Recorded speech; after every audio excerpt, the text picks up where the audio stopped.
Hey, welcome back, everybody. It's Andy Bernstein, your shelter-in-place host of the Legends of Sport podcast, bringing you another podcast from deep in my secret lair somewhere in my man cave. Really happy to be bringing this guest to you guys. In addition to the legendary athletes and icons in and around the world of sports, Legends of Sport also recognizes legendary personalities who happen to be superfans and contribute to our enjoyment of sports and their own enjoyment of sports. Our guest today is legendary actor and comedian and philanthropist, George Lopez. We all know George from his groundbreaking TV sitcoms, his talk show, and being one of the icons of stand-up comedy.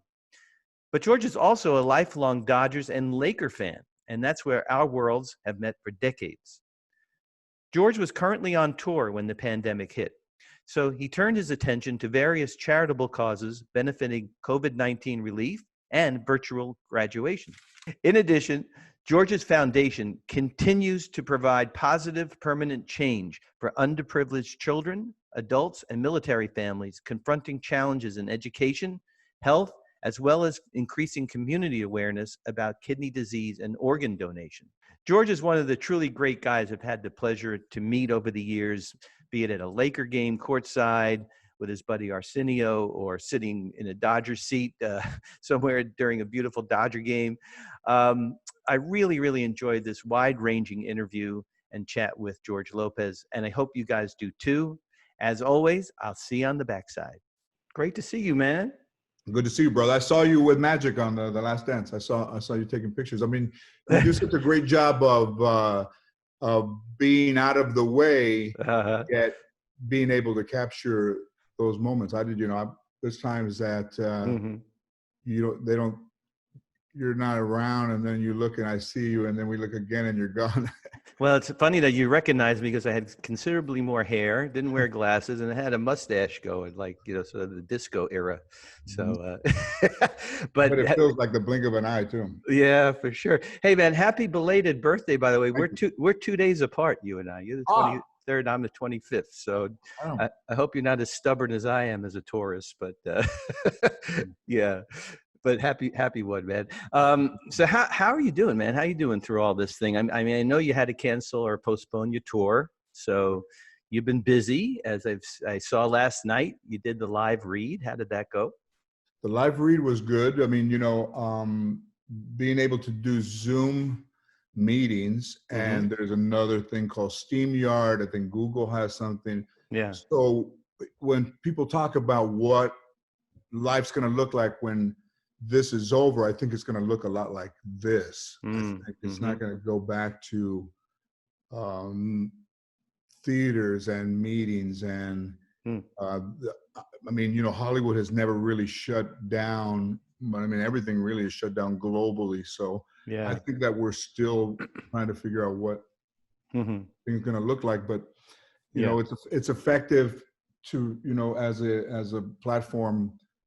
And to raise money. I mean, they raised over $25,000 for a charity in East LA. So that's great. That's awesome. And you did the Feeding America, the comedy festival, right? I did. Yeah. How was that, man? I didn't catch it. I have to catch up to that. Yeah, it was fun. I think that people can be much more willing to share their time under these conditions because everybody's affected by it. So Feeding America and knowing that people do not have, much disposable income, much savings. I mean, the way people live and the way taxes are, that every, week that goes by, every month that goes by, I think it takes a toll on you personally, but then also, I've known some people who have it, who have passed from it, and it's definitely something to be taken seriously. But I mean, through humor, Feeding America, that we're able to gather incredible talent to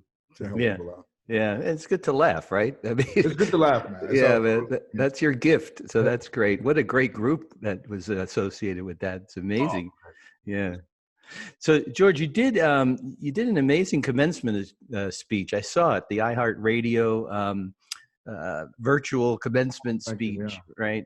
And I just want to point out to the listeners, some of the points that you pointed out, which were great. I mean, you said, quote, that you were closer to the end than you were to the beginning, which I use that line all the time, right? Yeah. And that time will go by faster than you ever imagined going by at any other time in your life, right? Always believe in yourself. And then these last two, I really love. Dreams are okay to have, but in life, set goals for yourself. And also this last one, dreams are impossible, goals are possible, right? Which speaks to me. I mean, I have kids in their 20s. I have an 11-year-old. Talk to me about how your dreams, and I know it's a big question, but turned into goals as a young man to become the person that you became. Well, it's funny, man. At 59, to hear me say those words to people who are, just starting their lives. Mm-hmm. I was never someone who was ever looked at as the go-to person in the family. I was the kid in Little League that on the mound in high school at San Fernando High. I remember we were playing Granada, and Elway played for Granada. There's a lot of people there. Mm-hmm. There's a runner at second base. There's one out. Yeah. And they're saying, if they hit it to you, hold the runner at second and then throw to first. And then I said, man, I hope they don't hit it to me. Yeah, I remember doing that same thing too with Little League. Yeah, I got it. Like, man, how can you say? I said, man, hey, man, I'll please. But I was like, please don't hit it to me. What? I don't know where this kind of. I do know it came from just making mistakes and learning from my mistakes. Mm-hmm. And baseball was so important to me growing up. It's how I spent time with my friends. Going to the Dodger games was how I spent time with my grandparents. We didn't do really much other than Dodger games as a family. And I think that my baseball coach, Steve Martin, who passed away a couple of years ago, told me when I was a senior that when things got tough, I quit, and that I would always be a quitter, and that quitters become nothing in life because that the going gets tough. And I remember he said, you pack it in. Yeah. You pack it in. Yeah. And when I started to golf in 81, 82, and golf was really difficult for me, I would quit. After 9 holes, I would say, I'm going to pick up the ball, man. I'm going to go. Where you going? I got something I got to do. It's a lie. And after quitting for, I'm not an extended period of time, in the car on the way back, it just dawned on me that that's what my coach had told me. Like, I could hear his voice telling me that I would never be anything because when it got tough, I quit. And golf was at my hands. I couldn't blame not having a ride. I couldn't blame not having finances. I couldn't blame anything on quitting other than me. Yeah. And then I went to the after practice, I waited for all the kids to go. I was already out of school like 3 years, maybe 4 years. Mm-hmm. And I walked up to the coach, and he couldn't believe that it was me. He's like, is that my third baseman? And I was like, hey, coach, what's up? What are you doing here? I told him that I wanted to apologize to him for the way that I behaved in high school, and that he was right, and that I couldn't go forward in my life without apologizing to him. And it's true. I could not have gone a day without telling that guy, and it's the first time I ever really, truly apologized to anyone that was sorry for my behavior. And that changed my life. Wow. Yeah, making amends always seems to have that effect. Because you ended up in a profession. I mean, you got to have a tough skin, man. You got to get out there. You laid it all out in front of the public, man. What was that first gig? How did the comedy thing start for you? Seriously, what was the first? I had a friend of mine, that Ernie Ariano, that went to Kennedy High School, and he came to my house one day, and the Kennedy Gazette, or whatever the newspaper's called, did a story on this guy named Don Nielsen, and Don Nielsen was still in high school, and he was a comedian. He was going every Monday night to the Comedy Store. So we read that article, and he said, hey, man, we should go. You and I should go. We should write some material down and go. Yeah. And there was a strike going on with the comedians, and I waited till after the strike. And June 4th of 1979, I was still in high school. I was getting ready to graduate. Yeah. I graduated the next Thursday. Yeah. That was a Monday night. I went over there and I did it. And, Andrew, I look back and I think that, how could someone be so bad at something that used to be a quitter that continued to go? So, if I had to quit that,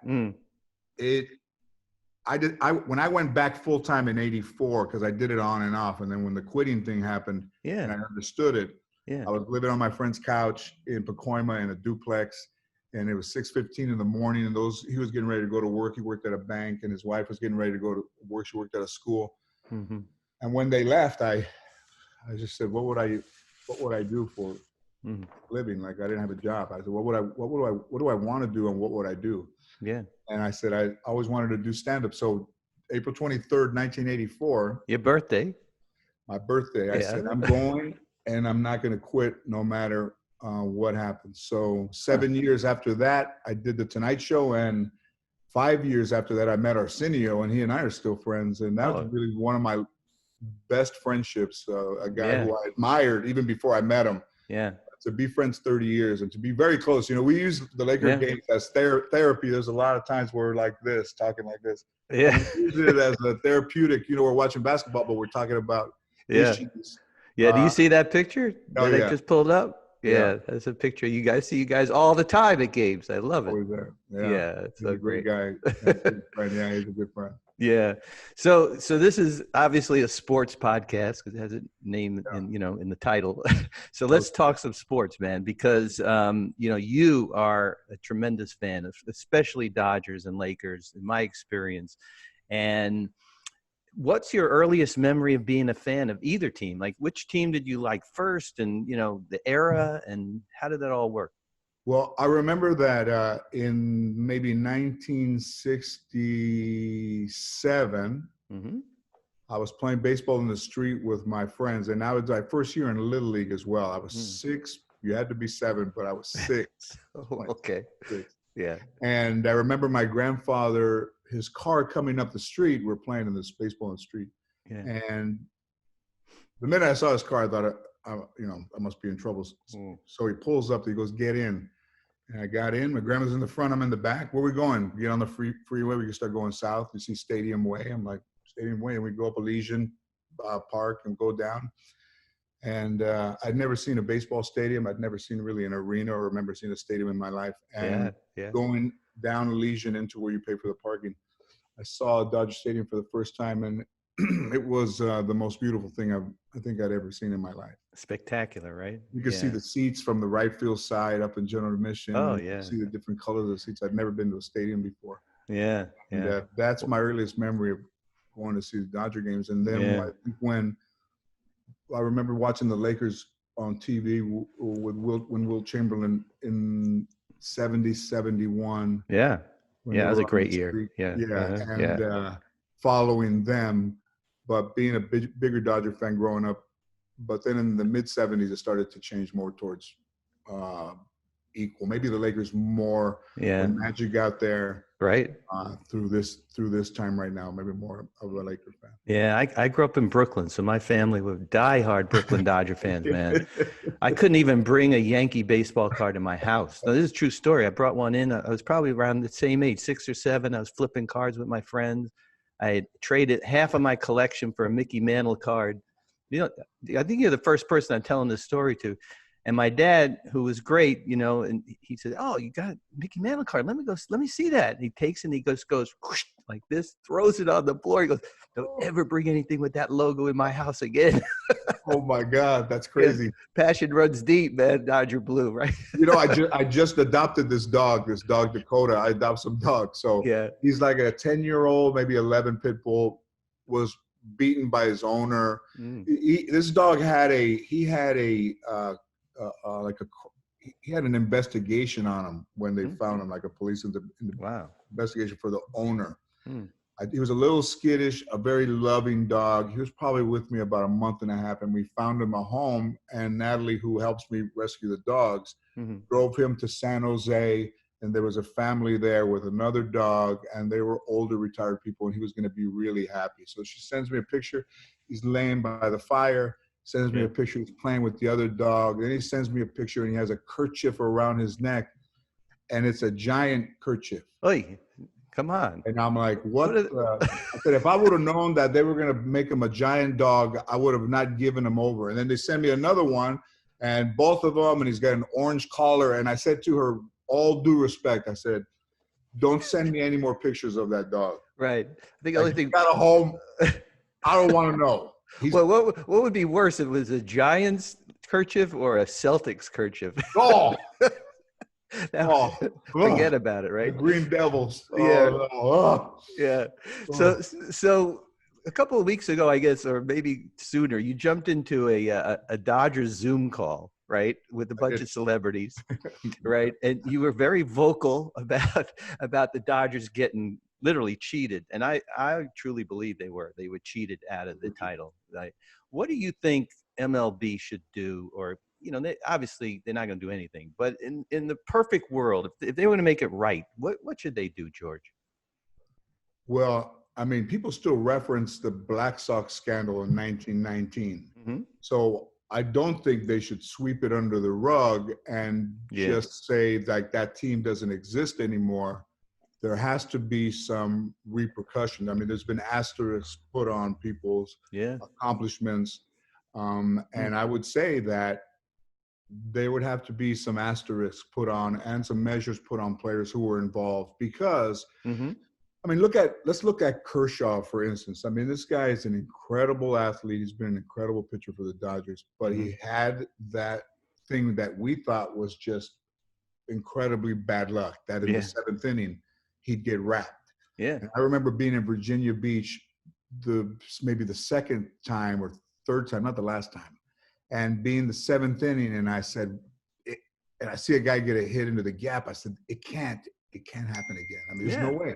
There's no way it can happen again. And it does happen again. Yeah. And I think we all remember seeing him, sitting by himself in the dugout. Nobody should go through that devastation, especially an athlete, because it rips at your soul. It makes you challenge your ability as a baseball player, Hall of Fame caliber.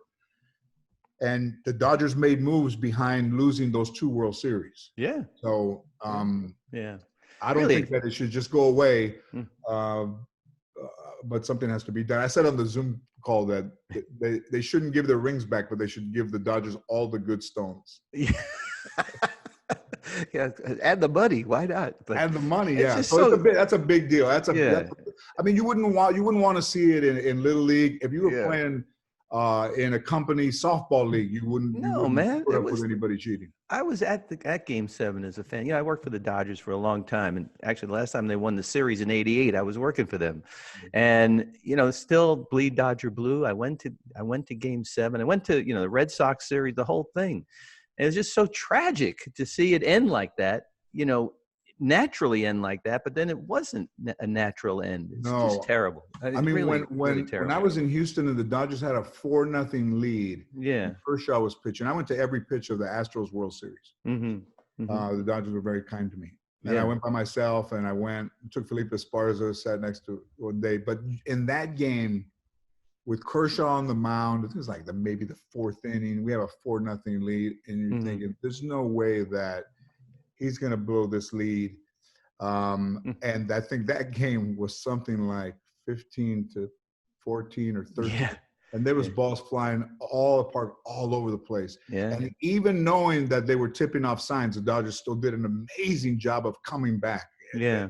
Yeah. It was, that's not a big stadium at all, but there was a lot of great baseball played on that game or in that series. And to Darvish as well. Yeah, Darvish too. I mean, ruined the guy's life. It really did. I mean, he was run out of town, really. Because... And Game 7 in L.A. Yeah. Before I got my first margarita, we were down 2-0. Yeah. And it changed the complexion. It changed the energy. It changed the fan energy. Like there was nothing that we could do to get out of that situation, and it just doesn't seem. No, it's just nothing sad. in the world is perfect. Yeah, you could slip in the shower, but when there's baseball or there's basketball and there's rules set up, you have to follow the rules. Yeah, and you expect your sports to be as pure as possible. You don't expect people to be cheating, and I mean, baseball kind of survived the steroid scandal. I mean, I personally don't think it really ever came back after that in terms of fans trust overall, right? And then, it's going to survive this too. I mean, what's next? I don't know. I don't know what's next, but it's just a Well, shame. to play baseball without fans, like the Dodgers are talking about, I think every baseball team is going to start working out. Yeah. That's an interesting call as well, because it's sport, but it's entertainment. Yeah. And I think safety and health safety comes before entertainment. So UFC doing stuff without fans is an interesting call, because you're really risking it all. That I think that's kind of nuts, honestly. I mean, NASCAR I can get, golf I can get, tennis, baseball. I mean, where you don't have like a lot of guys breathing on each other and sweating and all that, right? Yeah, I mean, we had Kevin Love on the podcast. He's actually on this week, and we were talking about the psychological impact of the pandemic on the public, because through every tragedy or any crisis that we've ever had, we've had sports. You think about back to the world wars, and you think about 9/11. I mean, sports was a bonding thing and a way for people to just be distracted and release. And now we don't have that. And, people are going nuts. I mean, me personally, I love doing the podcast, but just like you, I wish I was at Staples Center at the conference finals tonight, Baseball, it's funny, I'll tell you a story I never told anybody. My daughter, mine, played Little League at Beeman Park, somewhere out there in Sherman Oaks. And she wasn't really a baseball player, but it was fun. It was fun when she was 6.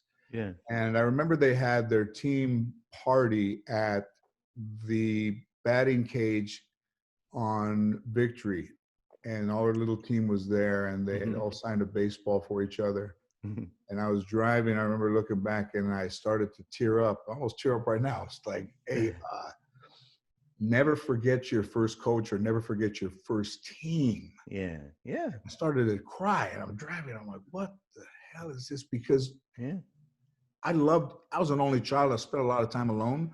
So being on teams really meant everything to me growing up. Baseball season was a time where my life wasn't as bad as it was when football season was on.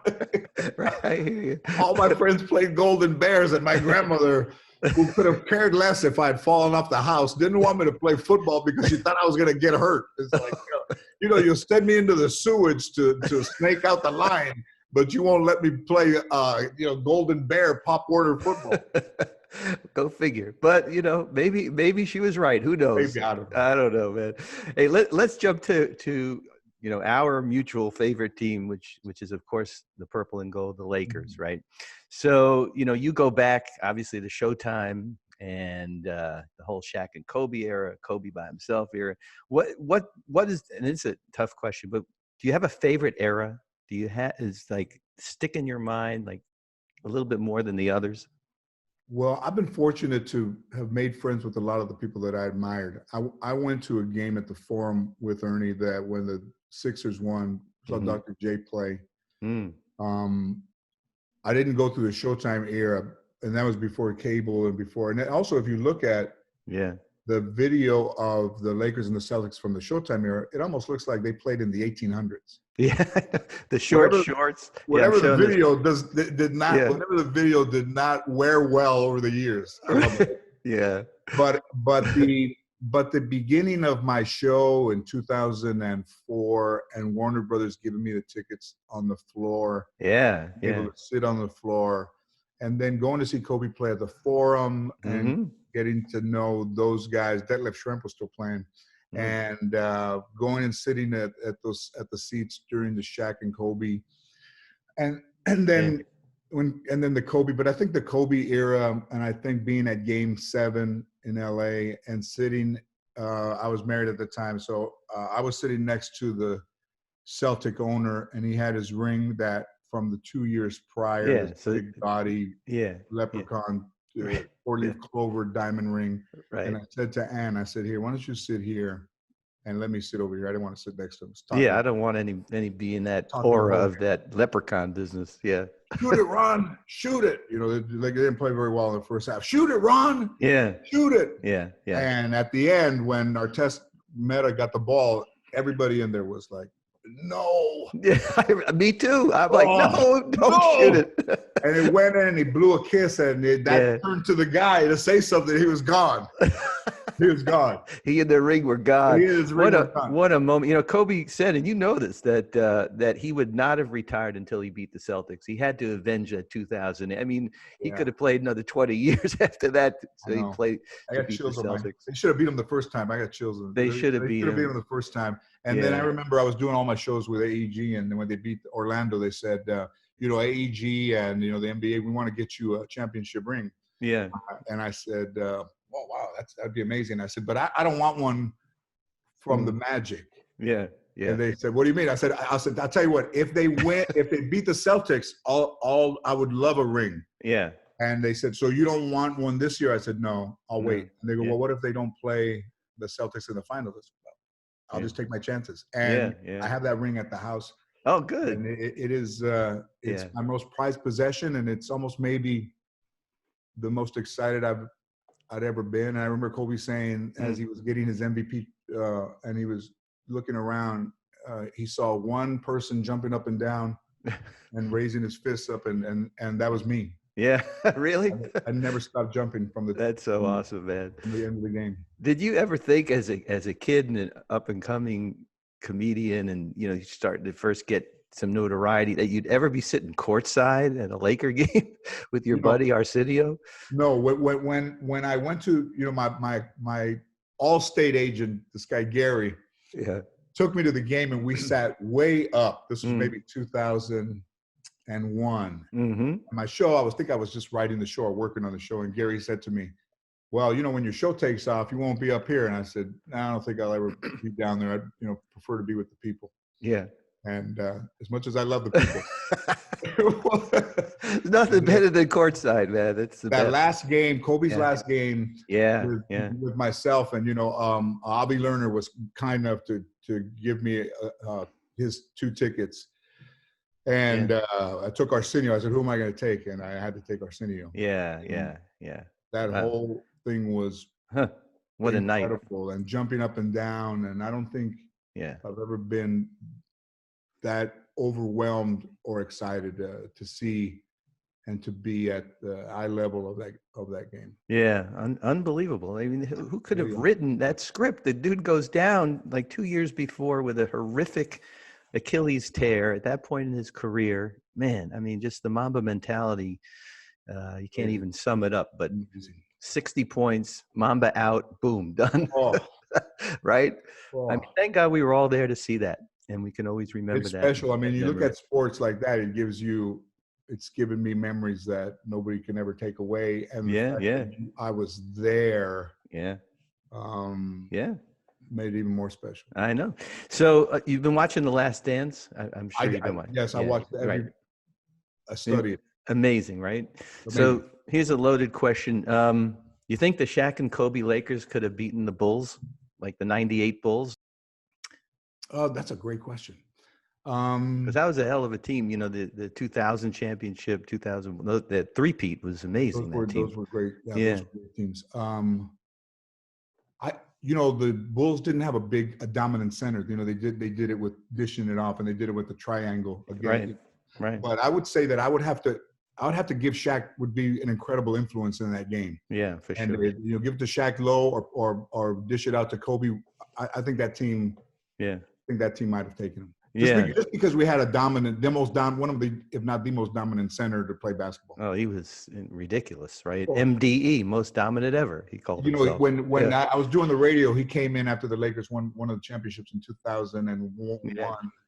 And I said, "Post me up." And he had his shorts on, he had flip-flops on, a t-shirt on, and he says, "All right." So he's backing me up, and it's almost like a Ford B250. Was backing you up, and you're telling the driver, "Hey, there's somebody back here."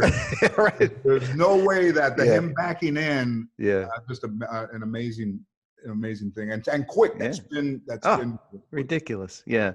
No, he. I have photos of like 3 guys hanging on him, and he still goes up and the times that he would dribble the length of the court. Yes. And slam a guy that big. Yeah, it's crazy. I mean, it's just amazing. Yeah. So let's talk about the other team down the hallway here, the Clippers. And read some interesting stuff that you said about the Clippers, that that you don't feel that they could ever overtake the Lakers in LA, that, Lakers got 16 banners up there. It's going to take a long time to accumulate that, right? I also said that Taylor Swift banner would be up there way longer than a Clipper championship. Oh, okay. And it's nothing against the Clippers. I mean, the Clippers were in San Diego. Yeah, I know. I was fine with them when they were in San Diego. Yeah, you also said, they should maybe go back to San Diego and maybe Buffalo while they're at it. So, I don't like that that they cover the Laker championships banners when they play and they put up pictures of their own players. I mean, banner is a banner. I mean, they wouldn't do that anywhere else. The vanity of get a championship and start your own banner collection on the other side of the arena.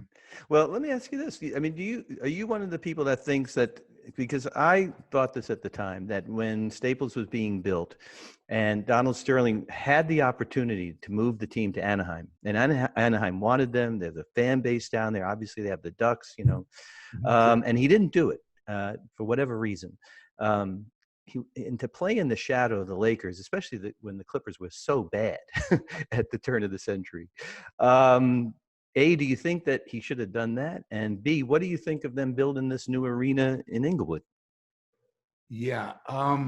Well, the Clippers played at the Sports Arena. The Sports Arena was very old and very dated, but still one of the best places to see a concert. I saw the Clippers play I went with Rick Garcia from Channel 11. I went to saw the Clippers play with Chuck Persons, I think, was playing for the Spurs, and he was lighting up with a rifleman. He was lighting up the Clippers, and he was just heckling the bench every time he walked. He ran by the Clipper bench. Yeah, I think they probably would be suited somewhere else. I think it's better suited. I'm not sure if Anaheim is, because it's not a market. I mean, even the Angels found a way to put Los Angeles in the title of their team. Los Angeles Angels of Anaheim. Yeah, it's way too long of a title to begin with. Yeah, Our Lady, the Virgen de Guadalupe is still that title. But I did like when the Angels were the California Angels. Yeah, and they had that CA on the cap, and the halo on top of the cap. Right. I like the California Angels. Yeah, I agree. Golden State Warriors, California Angels, San Francisco Giants, Los Angeles Dodgers, Oakland A's. Yeah, but then you get into the New York Giants and Jets playing in New Jersey. That's a whole other thing. But anyway, whatever.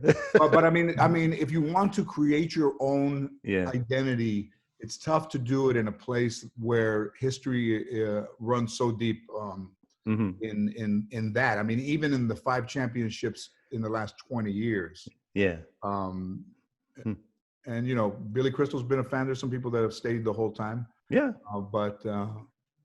If you have $1 billion owner and you can't put it together still, I think maybe someplace else. Yeah, I mean, it would have been great to see a conference final in Staples Center. We might actually see it, but it might be in a bubble somewhere. But who knows? Right. But we'll have to see. Vegas too. Vegas had the Golden Knights. Yes. So they had a great season. So Vegas, I think maybe for an NBA team, the Lakers are going to Vegas. I think. Yeah, I would love. Yeah, I would love that. I mean, it seems that the front runner from what I'm reading right now is Orlando, because they have a campus and the whole ESPN connection and all that stuff with Disney. So we'll see. We'll see what we have to. I mean, the prospect of getting on a plane is not. I'm not digging that right now. But I'd rather just drive to Vegas. So George, let's turn and talk about our mutual friend, Mr. Bryant, Kobe Bryant, right? And I noticed that you have he and Gigi as your profile picture on your Instagram, which is really touching. It's hard to even talk about the tragedy and what we all went through. We're trying to get through it. It's impossible to put into words. What do you feel? What do you feel his legacy is? What did he leave all of us to move forward with? I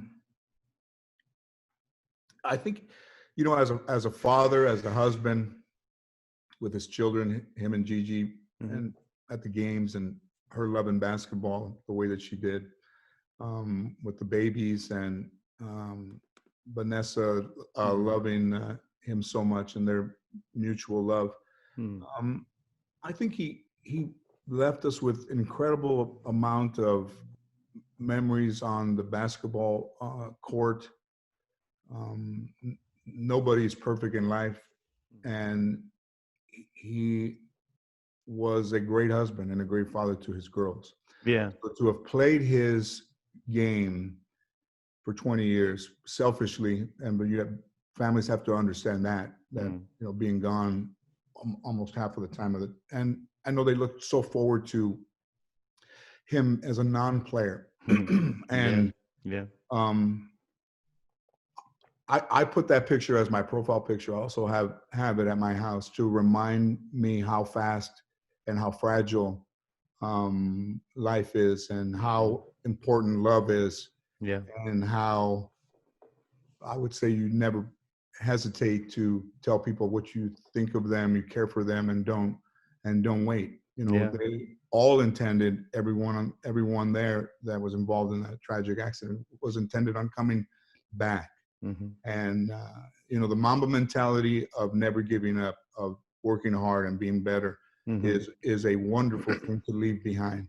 His legacy as a father, his legacy as a husband, primarily.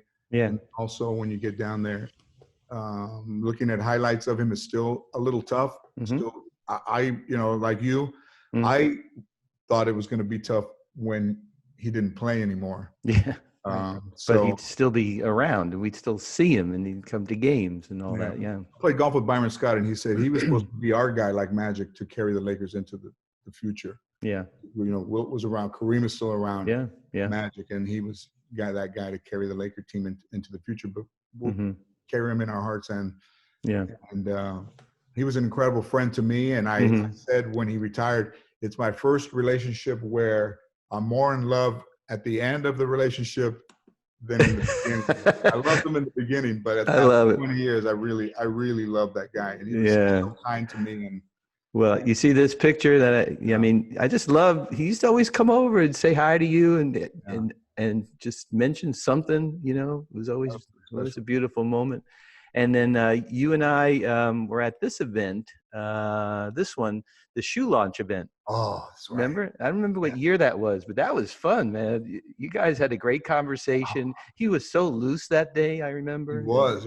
Yeah, he was. Yeah, that was over there at the I think it's the Nosotros Theater on Vine. That's where they did the Merv Griffin show. Right.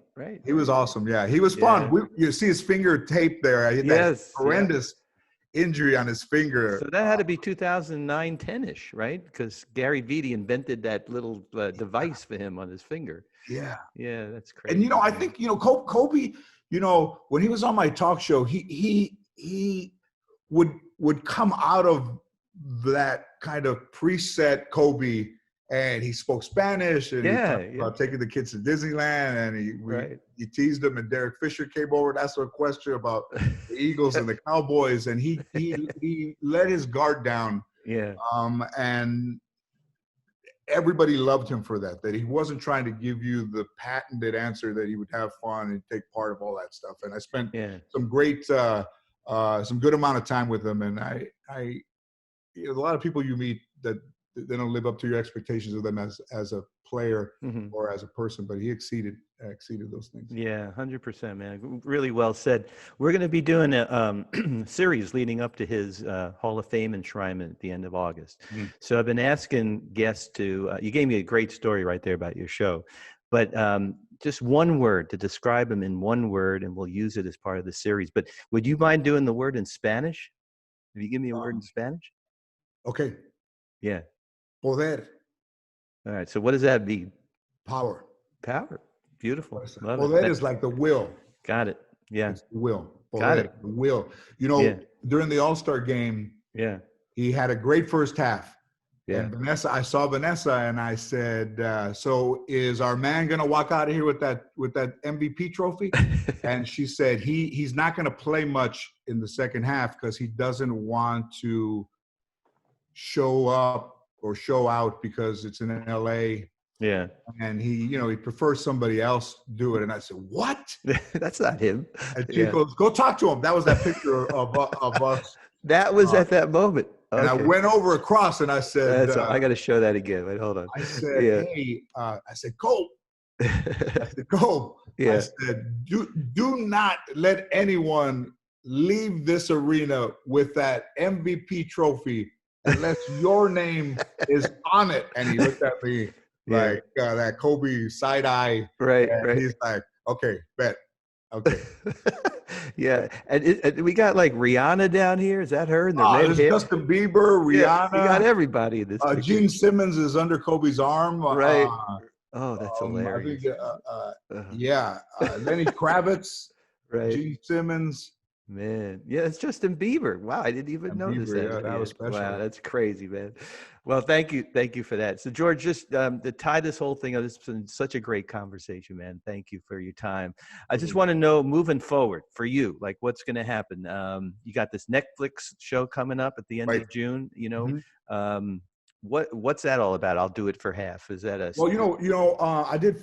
I think 4 HBO specials. Why You Crying I did on Showtime, and it debuted in like 4. That one was very popular. I started doing live specials because I thought George Carlin did them live. And much like boxing, I like the idea of knowing that, let's say February 10th, a Saturday, and it's a year away, that February 10th, that I'm going to have to be sharp. I'm going to have to be ready. Yeah. And like a fighter, I'm going to have to enter this ring by myself and come out, And so I wanted to do them live. It challenged me to do it live. The last one I did before this one was at the Kennedy Center, the Wall, in 2018.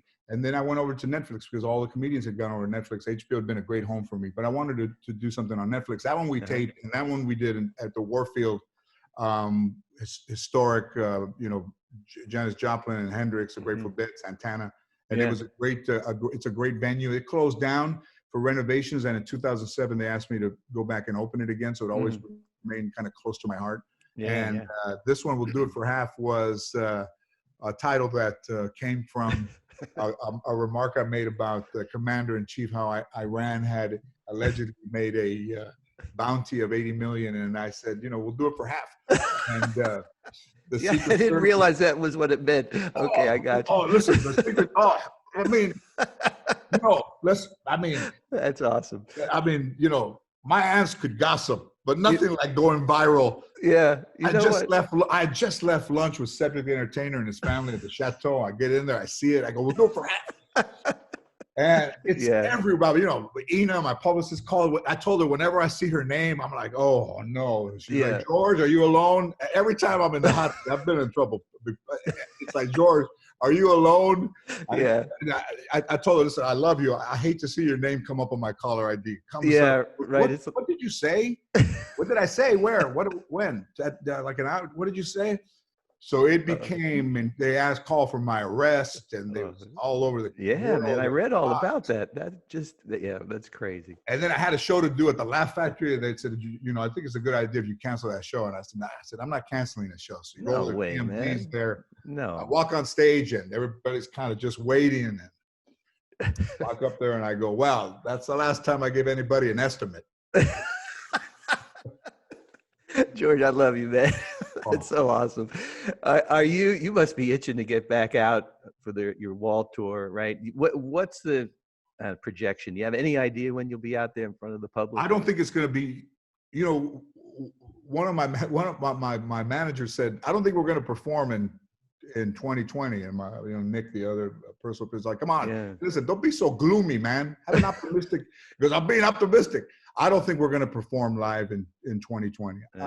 We need to put this away the right way. We need to come up with a vaccine, something that people can take. I mean, it's all over the world, but it is challenging. That it's unfortunate that so many people are losing their lives, but it's given everyone a chance to let the dust settle on their lives and become. I think people are, in a sense, kinder. They're a little bit meaner, but in a sense, kinder. But it's given me a chance to really look at my life going forward. Turning 59. So we've done some movies. I think probably go into the movie side a little bit more when this thing is resolved. But also, I think Andrew, that I'm going to start looking at maybe an exit strategy. Yeah, I will be going in 41 years, June 4th. So. I am digging the That's fact amazing. that that I'm getting a chance to see Yeah. my life clearer. Hmm. Yeah. Yeah, I think, with all the negativity and just horrible situation we're in, we had a meditation expert on, and she said, it's like the whole world is having a timeout. It's like you give your kid a timeout. This is like the whole world, somebody bigger than us is deciding, you know what, you guys are screwing this up. Just take a break here. It's funny you say that, because I saw the Dalai Lama. I think maybe, have you ever taken pictures of the Dalai Lama? No. In they were always around. I lived in San Fernando. There's a monastery, Buddhist monastery. They were always around. Mm-hmm. And I would see them, and my grandmother thought they were Hare Krishnas, and I said, no, they're not. They're Buddhists. They don't want anything. I remember my grandmother said, everybody wants something. Right. That's true. Yeah. So as my life progressed, when I lived in Sherman Oaks, there's a temple not far from there.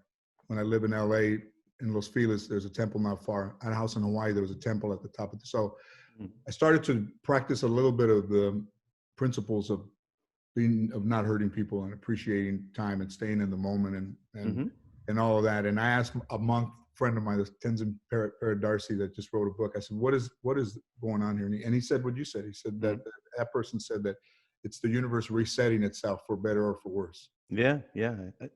Somebody else described it as a hiccup on the world's radar, so, but man, it's just so great to talk to you and see you, as long as we've known each other, we've never talked this long. I love it, man. I love it. I miss seeing you courtside, you and Arsenio. We'll go back. But we'll go back. We'll be there, maybe just be a little longer, have to wait. Yeah. But George, thanks so much. And everything you're doing, with the foundation and giving back, and that commencement speech gave me chills, really, honestly. And my whole family watched it. So keep up what you're doing, and keep us laughing too, man, because we need it. We need it. Yeah. I will see you courtside soon. Take care. Right on, thank you, brother. Take care. Wow, that was such a fun chat with George Lopez. I hope you guys enjoyed it as much as I did. George, you're doing great stuff out there for the COVID-19 relief charities, as well as your virtual graduation.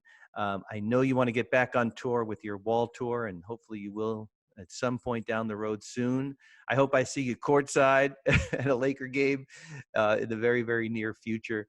But until then, keep bringing some laughs and comedy to all of us, because we need it. And folks, something to really look forward to here is George's special on Netflix. It's called We'll Do It for Half. It's going to premiere on June 30th. So I got my DVR set. Hope you guys do too. And thank you, everyone, for continuing to tune in and download. We have some really big news coming in the next couple of weeks. So please keep checking our Instagram, which is at Legends of Sport, our Twitter, at Legends_of_Sport, and our blog, legendsofsport.blog. And my photography, as always, can be found at ADB Photo Inc. Thanks, as usual, to my great producer and researcher, Veronica Ahn. Everybody stay safe, stay well, and I will see you very soon.